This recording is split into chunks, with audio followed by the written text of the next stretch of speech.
This video is about the beginning of the Revolutionary War. Some things we'll look at will be different armies, the contrast of the British Army and the American Army.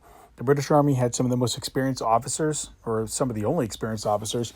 There were a few experienced officers in the American armies, like George Washington, but most of the officers in the American Army were learning as they went. But in the British Army, they had very experienced officers who had fought around the world and led troops before. That's going to be a big deal in the beginning of the war when they go into battle. Someone that's seen battle before is less likely to panic and make sound decisions than someone that's never been in battle. If you look at the soldiers they had, the British soldiers were a disciplined professional army. They're soldiers that had trained, had gone through drills, and whether they volunteered to fight or they were drafted to fight, this is what they did. So they were much more prepared to fight. There's a picture of one of the British soldiers. You can see by the some of the things in the picture. They're drawing the rifle, the Brown Bess. It's a musket loading rifle. It can only shoot one bullet at a time. A good soldier can shoot 3 bullets a minute if they can load fast enough. But maybe the most formidable part of this is at the end of that is the bayonet, about 14 inches of steel. That was more fearful to soldiers in battle. They were facing the British than the actual musket itself, the bullets, because the bullets were very inaccurate. And if you were standing even 20 yards away, you had a pretty good shot of not getting hit by one, or if anything else, just getting wounded by one. But if it went to hand-to-hand combat, facing the British soldiers with that bayonet, with that blade at the end, that was the most fearful thing. Some people note that they wore red jackets, which seems kind of stupid in war because then you'd be able to see them. But think about the way they're going to fight this war, and we'll see this in some of the videos through the course of the Revolutionary War. Their tactics weren't camouflage and being deceptive. They were send the British Army out on the field of battle, overwhelm the enemy, and they weren't looking to hide in camouflage. And actually, the red jackets were beneficial because it helped the British officers up on hillsides with binoculars identify their troops, see where they were going. And some people even said sometimes it hid the blood stains, so you couldn't even tell if they were wounded. But the British soldiers, so well-trained soldiers ready to fight. They also had Hessians, German soldiers that King George had hired as mercenaries to help fight. If you remember, King George III was part of the Hanoverian family. These were German kings that started back with George I. So they have connections to Germany. So they hire a bunch of German Hessian soldiers to go and fight with them to give them increased numbers. The picture on the left is a Hessian officer, and the picture on the right is a Hessian soldier. If you look at that golden helmet they wore, again, very intimidating in battle to see somebody coming at you with this gleaming gold helmet. And if you're a Harry Potter fan, it looks a little bit like a Death Eater helmet. But then though they see a bunch of soldiers with these golden gleaming helmets coming at you, it gives them a sense of intimidation, makes them look bigger than they are. So they had Hessian soldiers. One of the complaints of Jefferson at the Declaration, sending foreign mercenaries to fight. They were well supplied. Although we'll see a disadvantage is the distance that they have to send their supplies over, but they're well supplied. Britain has a lot of money. They got lots of manufacturing. They can make weapons, ammunition, clothing, food, gunpowder, all the stuff they need. The British had an ample supply. And they had a strong navy. They had the biggest navy in the world, so that's going to help with bringing those supplies there, blockading the Americans from getting supplies, and harassing their merchants at sea when they're trying to get help from other nations. For like the American forces, they were inexperienced soldiers. A lot of them had never fought. Some of them had fought in the French and Indian War, maybe one of the earlier colonial wars like King George's War before that. But for the most part, most of the American soldiers had never fought in battle. They were experienced with guns because these are people that lived, where they had to hunt, especially people living on the frontier. But in actual battle, being shot at, if you're hunting a deer, the deer's not shooting back at you. So that's a big difference when you're not experienced in fighting. They had citizen soldiers. They had soldiers that volunteered. The Americans didn't resort to a draft. So any soldiers that volunteered, we'll call them continental soldiers that enlisted in the army for a year or 2 years or 3 years. They signed a commitment to fight, and they were fighting for a cause. So we'll see that as an advantage. And similar to the British, they got the rifle, they had the bayonet, they had the uniforms to identify them in the field.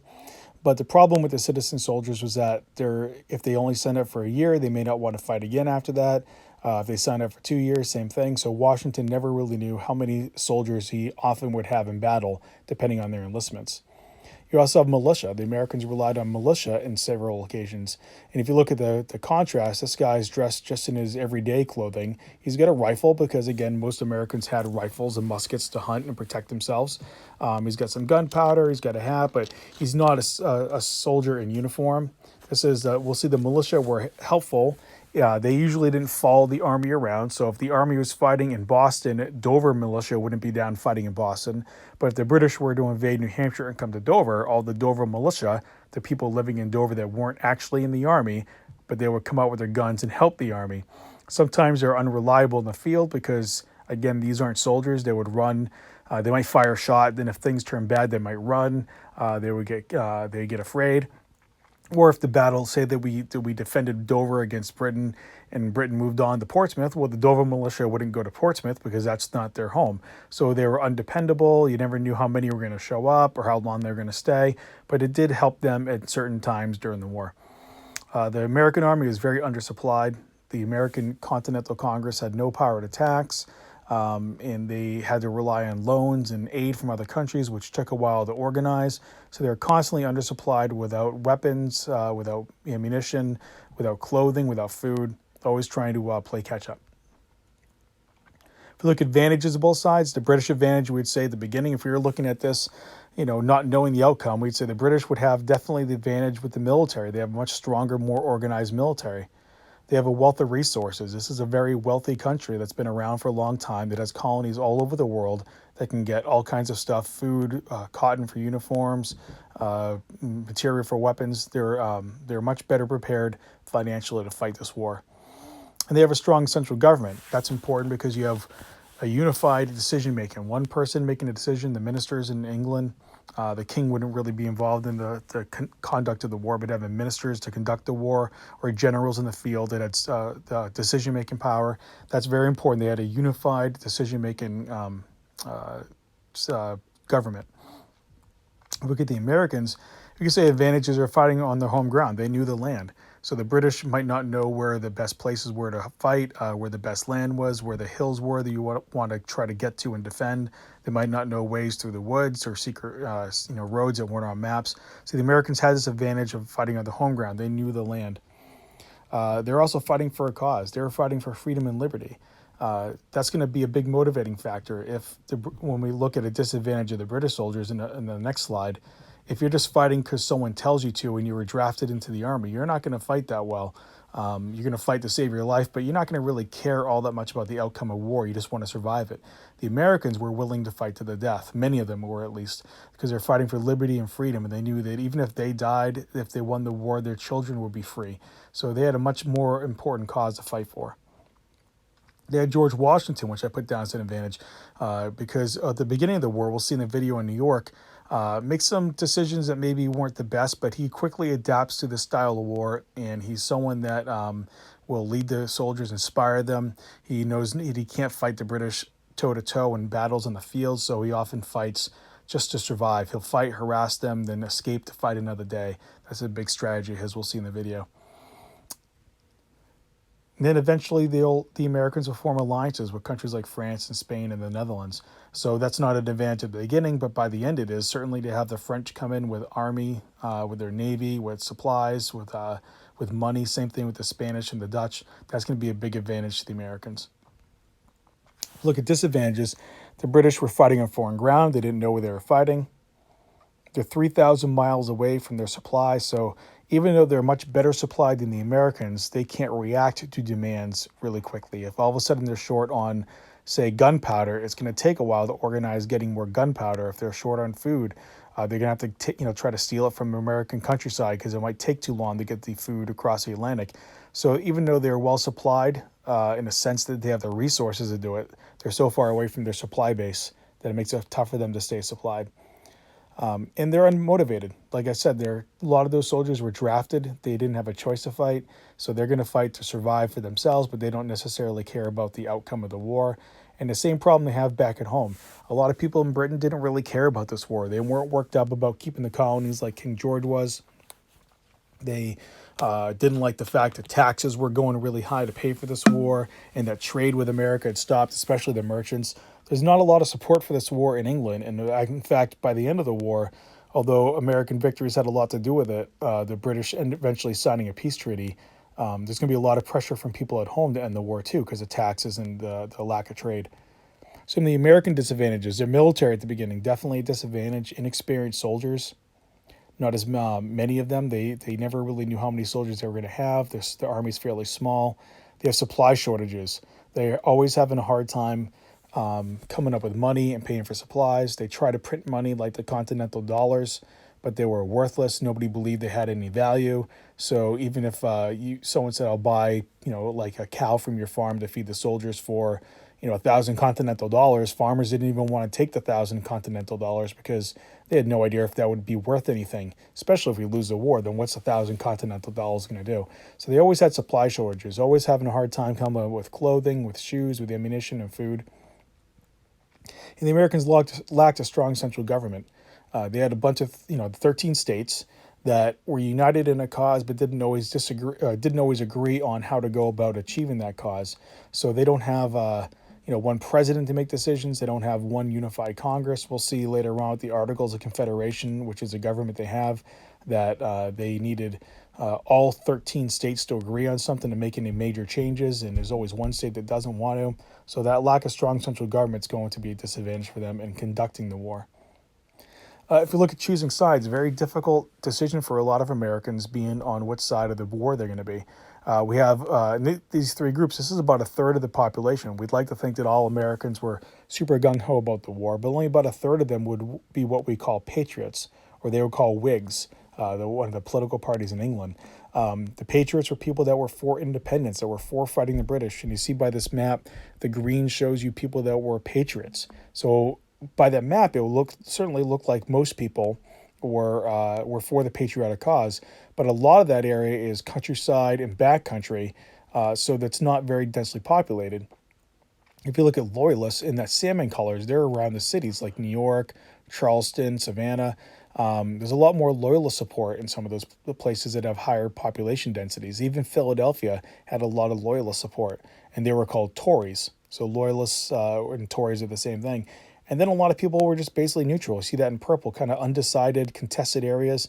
A lot of Americans didn't feel strongly about the revolution, but didn't feel strongly about being part of Britain. Basically, they just wanted their lives to go on, especially if you're one of those backcountry farmers, say in South Carolina or North Carolina.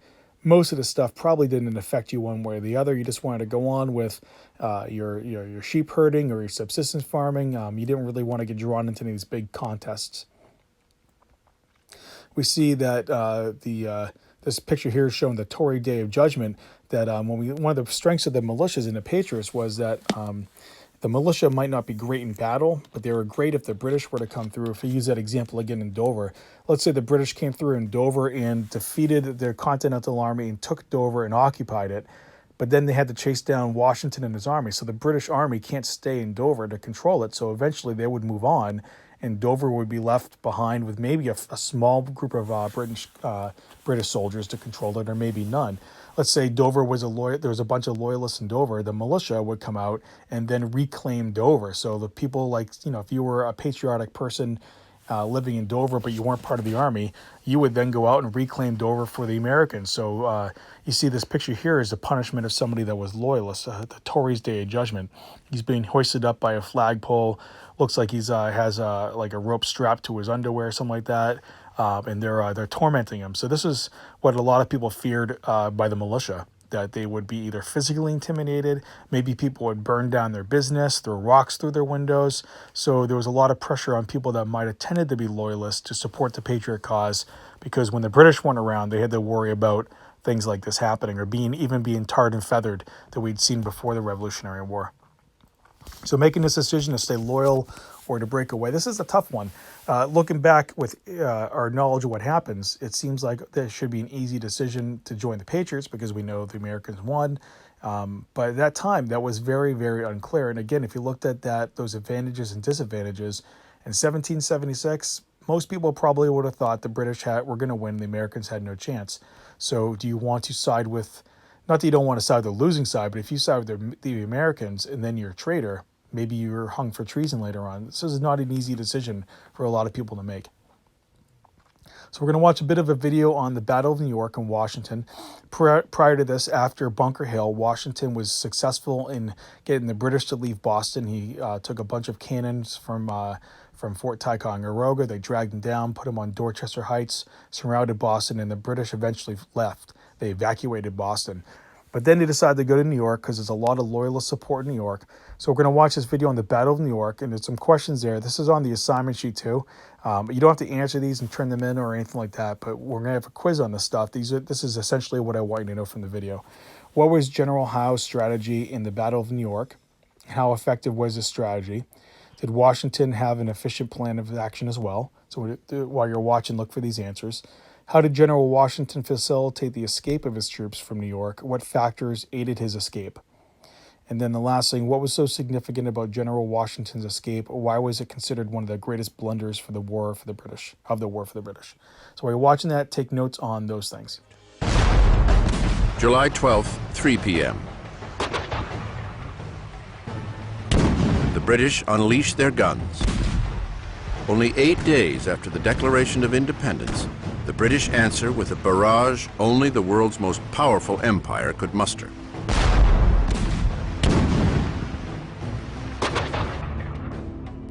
Soldiers and citizens alike freeze with fear. A lot of these soldiers were 16, 17 years old, fresh off the farm. Some of these American soldiers were drunk in their cups, as the expression was. And so it was really kind of a disaster and a really inauspicious beginning to the battle for New York for the Americans. George Washington is furious.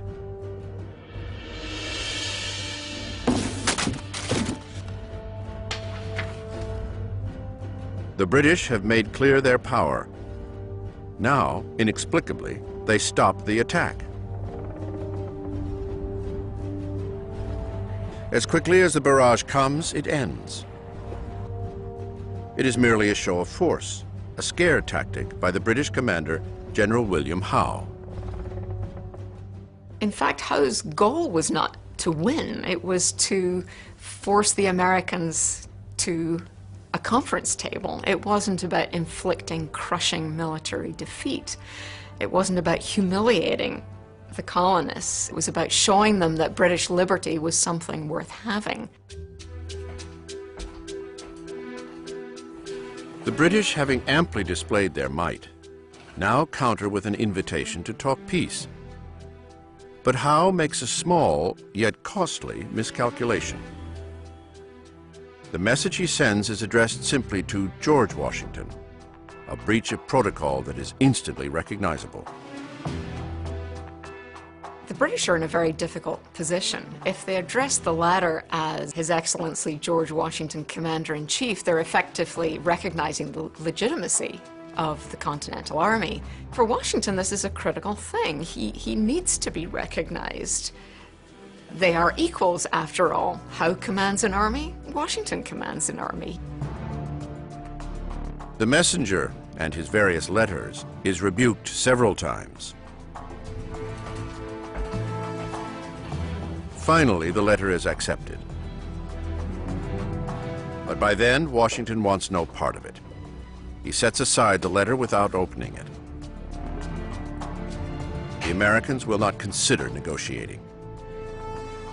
So high is the vanity and the insolence of these men. Their leaders seem to risk everything, so that blows and war seem inevitable. Ambrose Searle, British Secretary.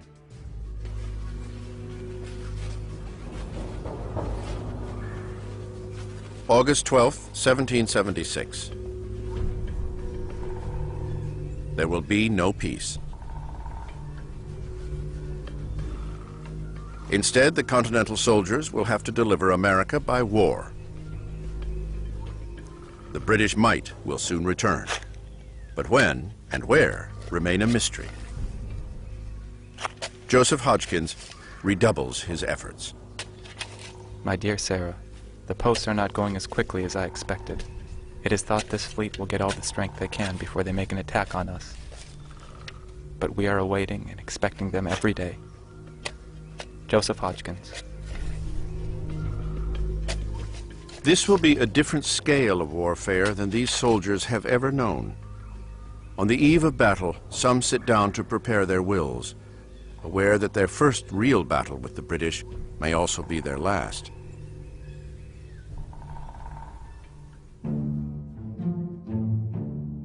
At their camp on Staten Island, the British are not nearly so nervous.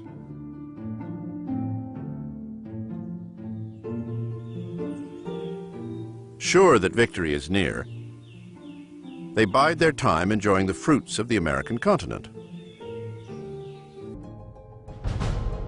George Washington can afford no such pleasures. Back in Manhattan, the general is losing his famous cool. As he waits, he guesses and second guesses every plan and every defense. He too is about to face the biggest battle of his life, and it will not be on his terms.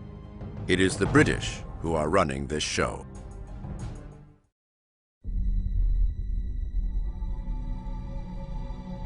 Late August, Long Island, D-Day. On a warm August morning, Howe moves his army. More than 15,000 British soldiers now march toward the American positions. For the first time in the brand new War of Independence, the British will test the strength of the American army head on.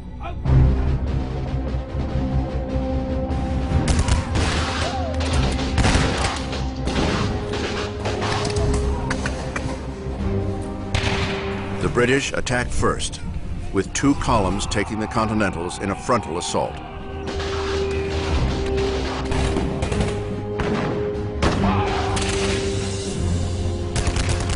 The 2 sides face each other in massive lines, often a mere 100 yards apart. They gave everybody a couple of tots of rum just to get them liquored up enough to do this. And the Americans didn't have that discipline. They didn't know it. This is European-style warfare. For nearly all the Continentals, it is their first taste of it. A person in the 20th or 21st century looks at those linear battle formations of the 18th century as they seem to be struck by the stupidity of these things. But that really these tactics and these formations are predicated upon the state of technology at the time.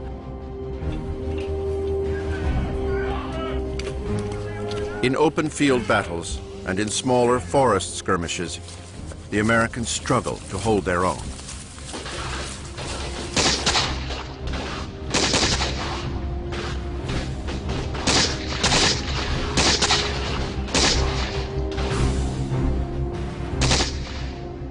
What they don't know is that they are fighting a decoy.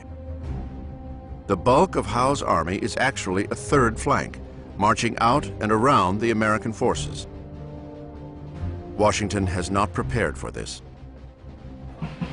By 10 a.m., the British break through the rear ranks and devastate the lines of the Continental Army.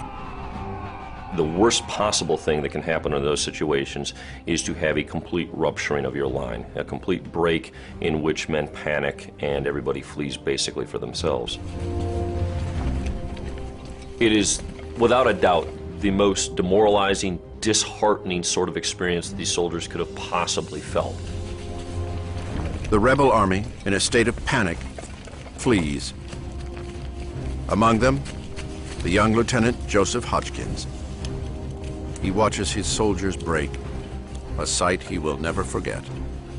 Loving wife, in the woods and in the night, the enemy marched out 2 different ways. We were obliged to go through fire and water. It seems the day is come that in all probability depends the salvation of this country. Joseph Hodgkins.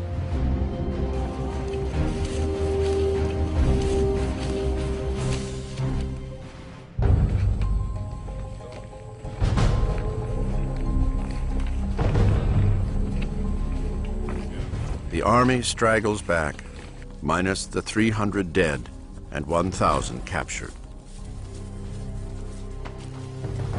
George Washington watches in shock. His army had not withstood the battle. He had failed, and the danger is far from over.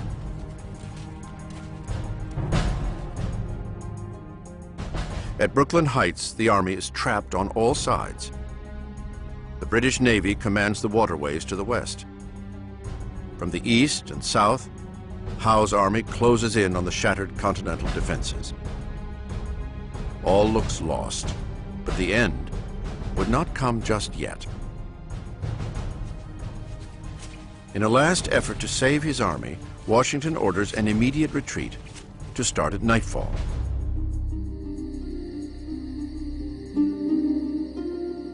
Under the cover of darkness, the army begins to move, stealthily, using every ferry and fishing boat available to them. All through the night, soldiers are ferried across a narrow slip between Brooklyn and Manhattan. They soon run out of time, but they get one final providence.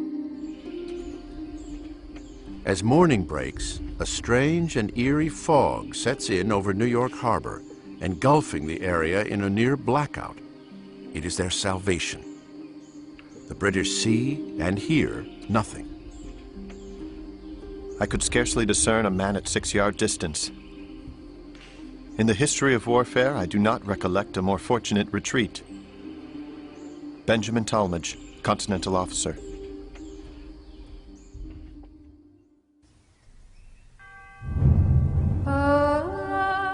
When the fog lifts, the British are met with an empty camp.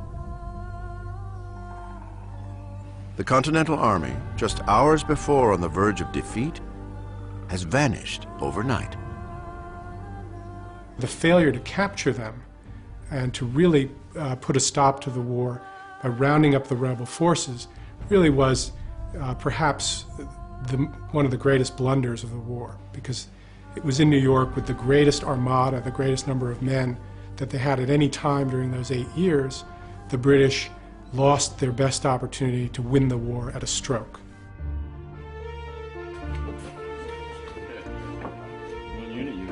The remains of the rebel army recuperate. Dispirited and defeated, they can only wonder what will happen next.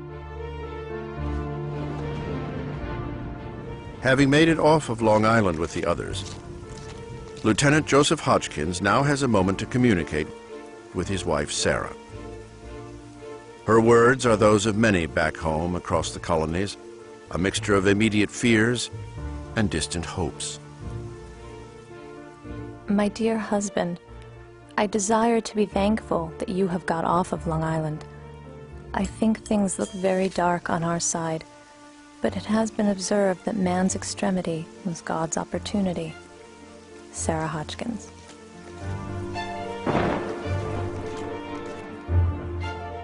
George Washington is wrecked. He has come within inches of losing his entire army, and along with it, the cause of independence. Now he knows he must abandon New York City. The Continental Army is in no shape to fight again. They leave the city and go north along Manhattan Island. A few months ago, they were being treated as heroes.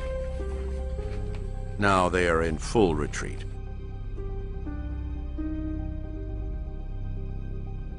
Washington's reputation has plummeted too. His inexperience and mistakes had been costly. His ability to lead an army is now severely in question. Soon, he will receive challenges from within his own ranks. If you stopped the clock in 1776, you would have suspected that this guy would be out of a job pretty soon. Things were not going well. The dream of a new world, Thomas Paine's vision, seems more remote with each step.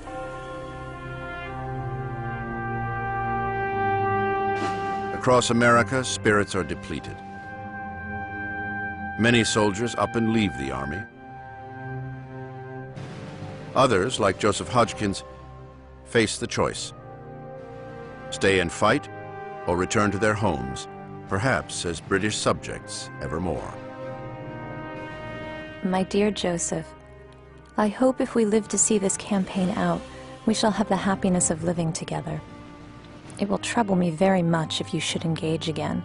Your most affectionate companion until death, Sarah. Hodgkins will stay and retreat with the remains of the Army toward an uncertain future for himself, for the Army, and for the cause of independence. The revolution will go on, but it is about to enter its darkest days. After Washington's escape from Brooklyn Heights, you see by this arrow here, he escapes into upper New York, goes up to White Plains, crosses the Hudson River, and then starts working his way down to New Jersey. So Washington loses New York, but escapes to fight another day. And that's a big thing like this in the video. His strategy has changed. He realizes that his strategy has to be to live to fight another day. Maybe you don't win the battle, but you can win the war by not losing battles. In essence, don't have your army defeated entirely. Don't be captured. Drag the war out as long as possible and make the British have to fight it. During this escape, this retreat, things are getting pretty bad for the Americans, and Thomas Paine comes to the rescue once again and writes The American Crisis, which he talks about trying to inspire Americans to stay with the cause, stay with the Army, not leave when their enlistment's up and fight. If you look at some of these lines, they talk about this. We're gonna see this. They mention it briefly in the next segment of video we're gonna watch. These are the times that try men's souls. The summer soldier and the sunshine patriot will, in this crisis, shrink from the service of their country. But he that stands it now deserves the love and thanks of men and women. Think about that. These are the times that try men's souls, right? These are hard times where defeat seems imminent. There's not a lot of food. It's winter. They're cold. They don't have a lot of clothing. The summer soldier and the sunshine patriot, meaning the people that they only fight when the times are good, right? When the sun's out, when the weather's warm, that's when they fight. That's when they're patriotic. They're fair-weathered fans. But in this crisis, they'll shrink from the service of their country. But the person that fights now deserves the love and thanks of men and women. So the person that puts up with this and stays with it during the hard times will deserve the thanks. Tyranny, like hell, is not easily conquered, yet we have this consolation with us, that the harder the conflict, the more glorious the triumph. So you think about that, right? The fact that this is hard is what makes it worth doing, what makes it so glorious. If winning was easy, there would be no glory in the victory. What we obtain too cheap, we esteem too lightly. It is dearness only that gives everything its value. Heaven knows how to put a proper price upon its goods, and it would be strange indeed if so celestial an article as freedom should not be highly rated.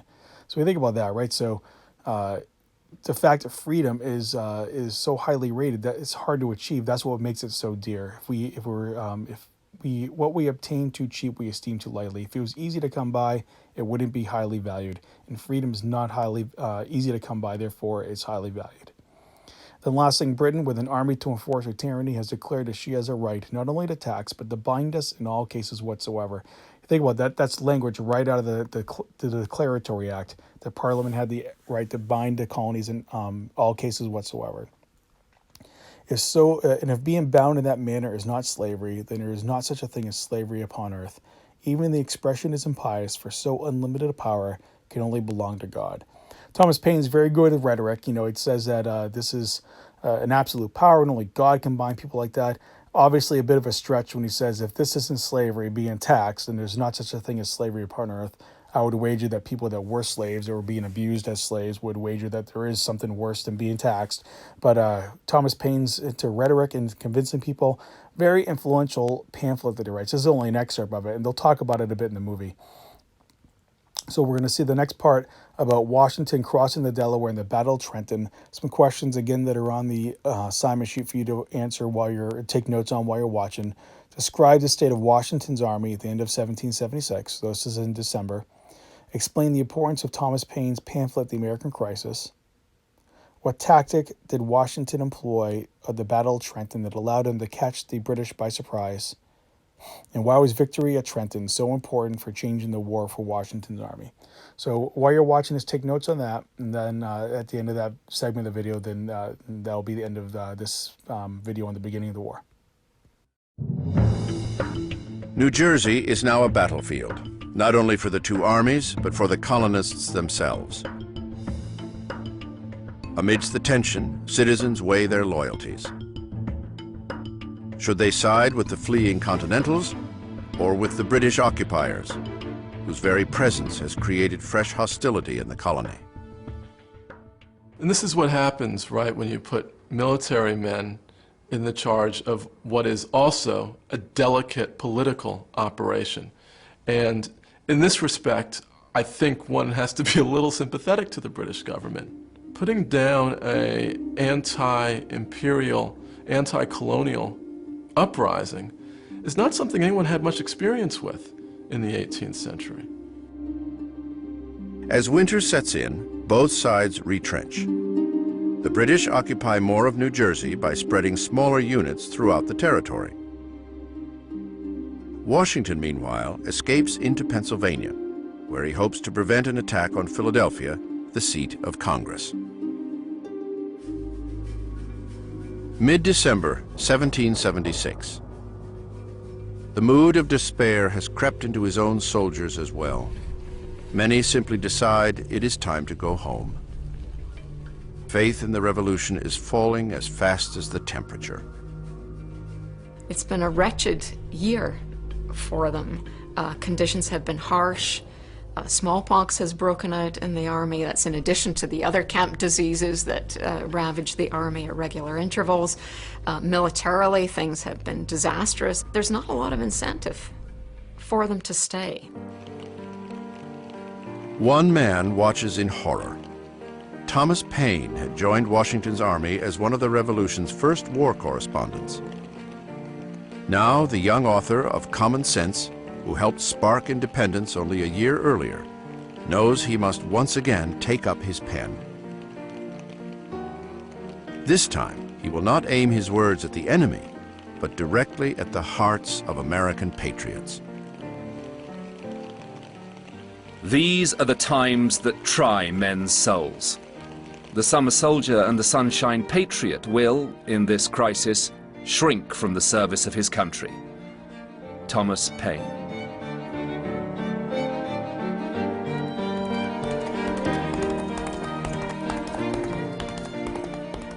With a sense that the war rides as much on his words as on the musket ball, Paine rushes to Philadelphia to print his new manifesto.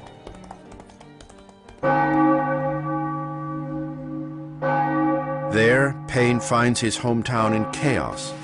Fear and rumor are spreading like a virus. Citizens are convinced that Washington's forces won't be able to defend Philadelphia. In response, people flee. A steady stream of Philadelphians take their belongings and head elsewhere, leaving their empty homes and closed-up shops to the British, if they should come. The citizens are not alone. Continental Congress and all its members have evacuated too, heading further south to Baltimore. Against this backdrop, Thomas Paine gets to work. In a span of 10 days, the young author and printer, the man who arrived in America only a few years ago full of hopes to begin a new world in these raw colonies, sets his thoughts to print. He titles it American Crisis. As quickly and widely as Common Sense had spread, so too does this book. It begins to work its magic instantly. What we obtain too cheap, we esteem too lightly. And it would be strange indeed if so celestial an article as freedom should not be highly rated. Thomas Paine. This was really the low point for the Americans. Washington's reputation was really at stake, and with that reputation, the ability to round up fresh recruits for the army. So it was a really do-or-die moment in New Jersey. Paine's words only go so far. Washington must alter his entire approach to the war. He must make some bold move that will restore faith in him and in the durability of the revolution. He makes up his mind, I've got to shift tactics. He thinks that it isn't necessary to win the war on the battlefield. He just can't lose it. The most important thing is to keep the army together. At the same time, back home, convincing the mothers and wives and children of British soldiers that the cost of this war is too high in deaths, casualties, and for Parliament too, in money. For the British commander, William Howe, things are not going as planned. The occupation of New Jersey has spread his forces thin. In London, people are asking why the war is not yet won. He needs time to think. Howe has his army dig in for the winter. To guard against rebel attacks, he places Hessian forces at key junctions along the Delaware River, places like Burlington and Trenton. As the cold sets in, the British expect to catch their breath before the next season of fighting begins. Howe's command along the Delaware River falls to Hessian Colonel Johann Rall. Rall has been on constant alert, but now, holed up in Trenton, he is finally beginning to relax. An attack is unlikely as the weather turns grim, and a blizzard blows outside his window. Rall lets his guard down and waits for reinforcements, due any moment.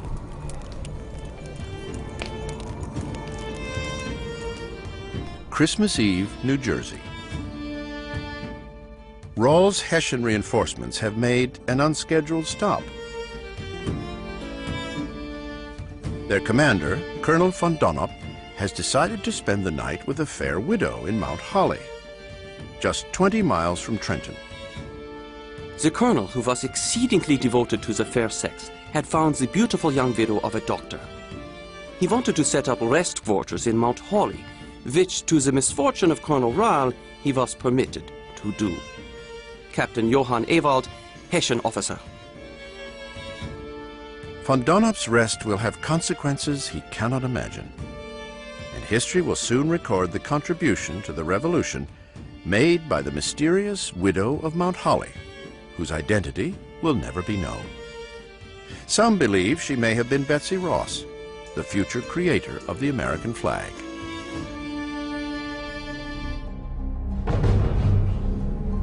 Scouts soon report to Washington that the Hessian army has left its defenses down.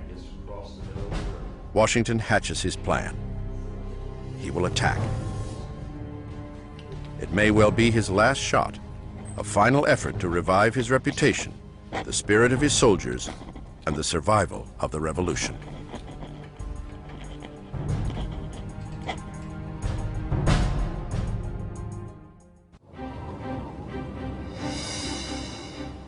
In the last cold days of 1776, Washington prepares his army for what may be the final gambit in the War of Independence. Few believe he can still be victorious. His own soldiers regularly leave the army as their commissions come up. An urgency creeps into everything and everyone. We are all of the opinion, my dear General, that delay is now equal to a total defeat. Some enterprise must be undertaken in our present circumstances, or we must give up the cause. Joseph Reed, Continental Officer. By the time Christmas of 1776 approaches, everything has bottomed out. His army has shrunk to only about 5,000 men. He's lost the support of a lot of the people, and all appears to be lost. It truly is a do-or-die situation. Washington makes a bold decision. He will strike the enemy at Trenton. On Christmas Day, Washington tells his army to prepare. After months of defeat and loss, they understand his purpose. The army will now take the offensive. They will be crossing the Delaware back to New Jersey. Shortly before departing, Washington has American Crisis read aloud. Let it be told to the future world that in the depth of winter, when nothing but hope and virtue could survive, that the city and the country, alarmed at one common danger, came forth to meet and to repulse it. Time hath found us. Thomas Paine. It will be a monumental task. Washington's men must ford a near-frozen river in a blizzard and get across fast enough to take the enemy before dawn by surprise.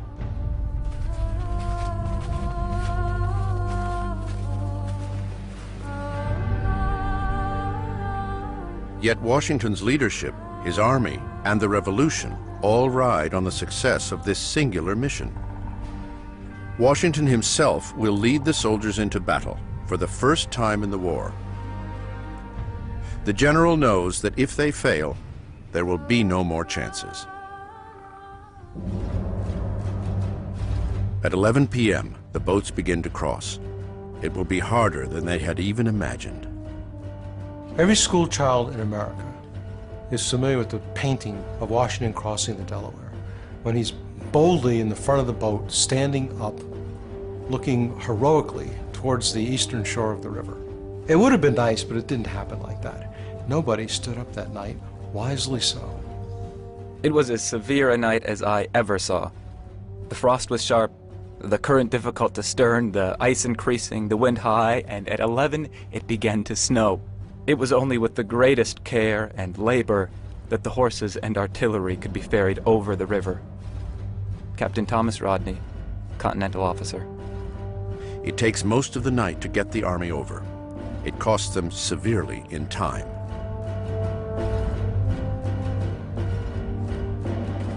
As dawn approaches, this surprise attack on the Hessian forces at Trenton grows nearly impossible. For a moment, Washington considers turning back. It made me despair of surprising the town, as I well knew we could not reach it before the day was fairly broke. I determined to push on at all events. General George Washington. 5 a.m. The weather worsens and the temperatures drop even further. The soldiers, some with only rags on their feet, begin to succumb to the elements. I was so benumbed with cold that I wanted to go to sleep. Had I been passed unnoticed, I should have frozen to death without knowing it. But as good luck attended me, Sergeant Madden came and made me walk about. John Greenwood, Continental Fifer. Not all are so lucky. 2 soldiers lay down in the snow, never to get up again. The others press on.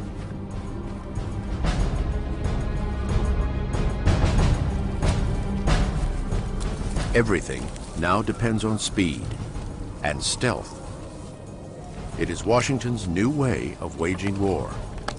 If he's victorious, fine. If he's defeated, escape as fast as you can and keep your army together. Move fast. Sneak attacks, surprises, midnight escapes, any trick a magician could pull out of his hat. That's how he's got to fight. Washington had learned his lessons the hard way. Now he will change the rules.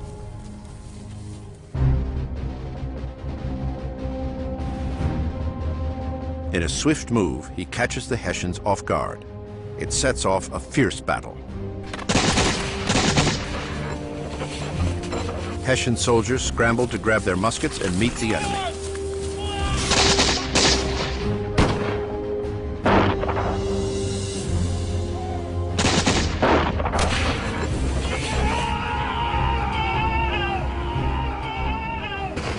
Colonel Rahl wakes up to a battle already underway. He had been expecting something from the rebels, but nothing of this scale.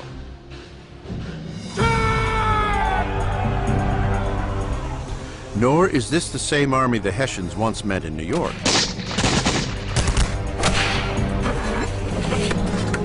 Now the Continentals fight with fierce spirit. In bloody, chaotic engagements, they hold their own.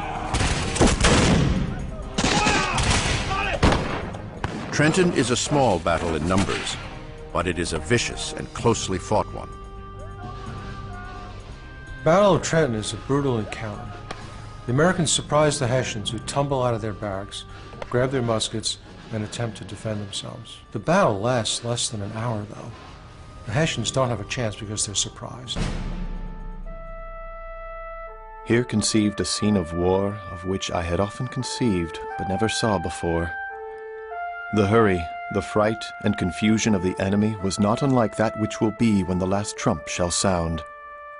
Colonel Henry Knox, Continental officer.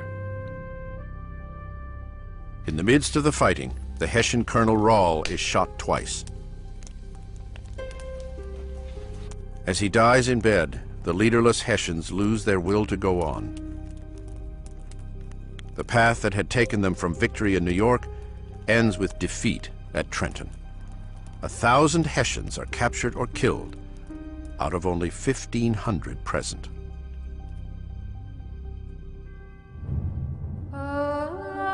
It is Washington's day. Trenton sends a resounding message.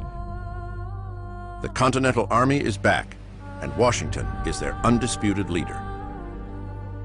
In a year of hardships and loss, he has now learned how to fight this war.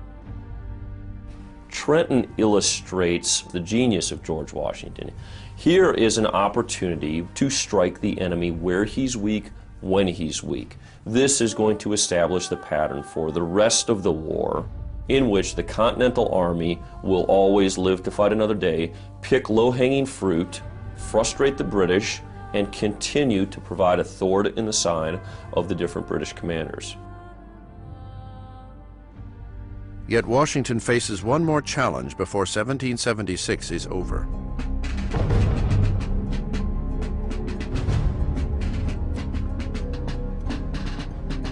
December 31st marks the last day of many soldiers' commissions. Many, if not all, are eager to return to their citizen lives. At the end of December, a lot of enlistment terms run out. Those men want to go home. He goes back onto the field, and he tells them, as heartfelt as he can, that you've done everything that America could ask of you. You've risked your lives, you've been in fierce encounters, and now I'm asking you to do it just one more time. And he waits, and nobody moves. The men have given all they can. Now it is Washington's turn. To anyone who will re-enlist, Washington makes an offer of an additional $10 pay, more than a month's salary.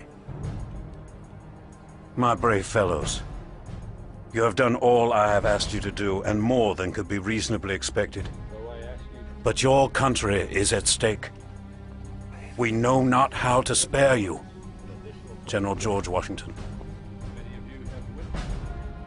And then one soldier grumbles, well, I might as well keep fighting. He steps forward. Then others follow him. And eventually a little bit more than half the men in the army stay for the $10. But he doesn't have the $10. Washington writes to Congress to request the emergency funds. For this trifling sum, the Army holds together and grows as news of Trenton brings new recruits. At the very end of this dark year, Washington has revived the Revolution. Through most of the fall, there have been a number of officers who thought they could do his job better than he could, and a number of members of Congress who thought the same. That changes after Trenton. That criticism evaporates, at least for a while. And it seems that the tide has turned. At least the Army is going to continue to exist. And the Army is the Revolution. 1776, the year America is born, and a grueling test for the new nation.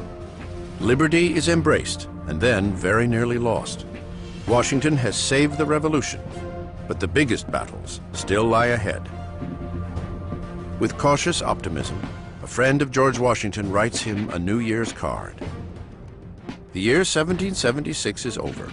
I am heartily glad of it, and hope neither you nor America will be plagued with such another.